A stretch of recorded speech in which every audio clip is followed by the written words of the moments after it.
The ontological argument is possibly one of the most brought up and disputed religious arguments of all philosophy. But what is all this hoo-ha about? Well, the ontological argument was first thought up by Saint Anselm of Canterbury, who one day, while thinking over the kind of things that saints think of, concluded that God must exist. This is because Anselm states that everyone knows that God is a being so great that no greater being can be thought of. Therefore, if you think of God, you are thinking of a being in which no greater being can be thought of. However, Anselm concludes that God must exist in reality, because if he only existed in your mind, then you would not be thinking of a being in which no greater being can be thought of, because it is greater to exist in reality than in the mind. Basically, Anselm is presenting an argument like this. Premise 1. Everyone knows that God is a being in which no greater being can be thought of. Premise 2. It is greater to exist in reality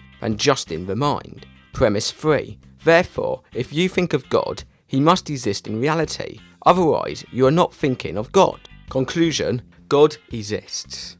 At one point, this argument was thought to be the ultimate proof for God. However, since that time, many philosophers have come along and have moved the argument onto the theosophical scrap heap. One of the main arguments against Anselm's ontological argument is raised by Thomas Aquinas, who argues that God's essence cannot be known. This means that we cannot say that God is a being in which no greater being can be thought of, resulting in Anselm's argument being rendered useless. The French monk Gournilot also criticised Anselm's argument by suggesting that the same argument could be used to prove his idea of a perfect island. For instance, premise 1.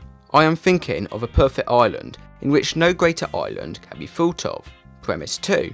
It is greater for the island to exist in reality than the mind. Premise 3. Therefore, if I am thinking of the island, then it must exist in reality. Otherwise, I am not thinking of my perfect island. Conclusion: my perfect island exists.